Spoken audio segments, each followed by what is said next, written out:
Poésie, douceur, recherche esthétique et mélange des genres, voilà les mots qui pourraient résumer la performance du collectif de la dernière tangente, L1014 ou Naissance d'une étoile, qui s'est déroulée le 16 juin dernier à la ferme de la Chapelle. La performance de ce soir, en fait, est le trait d'union entre les deux artistes qu'on présente, donc Bernard Garot, qui est le peintre, et Étienne Krenbuhl, le sculpteur.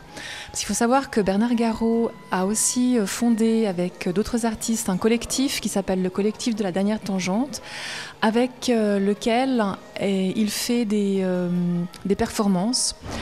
Avec musique toujours, danse, texte, peinture. Et pour cette performance en particulier, il a demandé à Étienne Krenbuhl, qui est un de ses amis, de créer une pièce, une sculpture monumentale qui va servir de cadre à la performance. Une production orchestrée par le musicien Eric Fischer et par le scénographe et plasticien Bernard Garot. Ce soir, nous avons présenté L1014B. C'est une performance qui s'interroge sur l'origine du monde, sur l'origine de notre Terre, d'où on vient.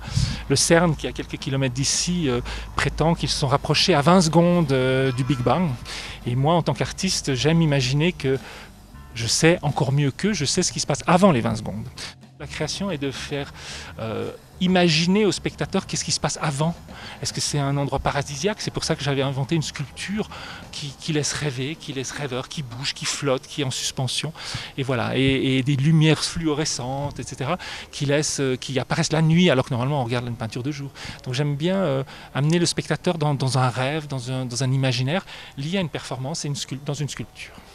La performance, en fait, parle de la naissance d'une étoile.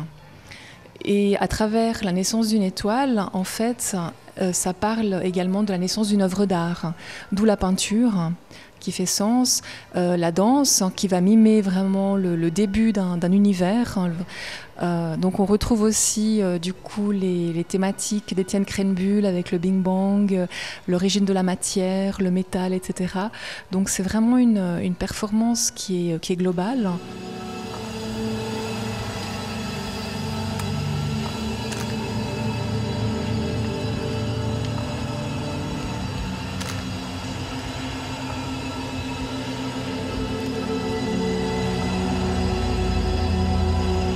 En effet, la caractéristique du collectif, c'est la rencontre entre différents domaines artistiques. La musique d'Eric Fischer s'est ainsi mêlée à la chorégraphie d'Élise Ladoué. Le tout dans un décor monumental composé de la sculpture d'Étienne Krenbuhl et des peintures de Bernard Garot. En tant que peintre, j'aime pas me répéter et j'aime pas les systèmes. Et j'aimais explorer, je pense qu'on apprend énormément au contact des autres. Peut-être pas forcément uniquement au contact d'autres peintres, mais peut-être, c'est pour ça que vous me voyez avec Étienne Krenbuhl dans cette exposition, mais au contact de musiciens, de danseurs, parce que ce sont aussi des artistes extraordinaires qui vous apportent un autre regard sur les mêmes thèmes que vous. Et je pense que cet enrichissement vous permet d'atteindre une autre zone, un autre territoire qui est inexploré, que peut-être la peinture seule ne pourrait pas. Et je trouve que c'est tellement un enrichissement que je ne me lasse pas de faire des performances interdisciplinaires qui sont un mélange du genre. Le collectif, créé il y a 14 ans, a déjà performé à de nombreuses reprises. En octobre 2011, il s'est produit dans le cadre des Nuits Blanches de Paris, une prestigieuse manifestation d'art contemporain. Nous avons déjà été au Théâtre de Vidy, nous avons déjà été sur les scènes nationales à Paris, à Dijon, dans le festival La Cité, au Phare Festival. Donc c'est vrai que nous sommes un collectif qui tournons, peut-être pas assez à mon goût, parce qu'on est atypique. On ne rentre pas dans les classes, on n'est ni théâtre, ni danse. Alors pour certains festivals, ils aiment bien qu'il y ait une sorte de classification, on ne rentre pas. Par contre, on rentre dans des événements un peu particuliers et c'est ce qui donne encore plus de charme. Je trouve ça absolument magnifique de jouer ici. Une performance à la fois féerique et émouvante, la prochaine création du collectif est prévue pour l'année prochaine.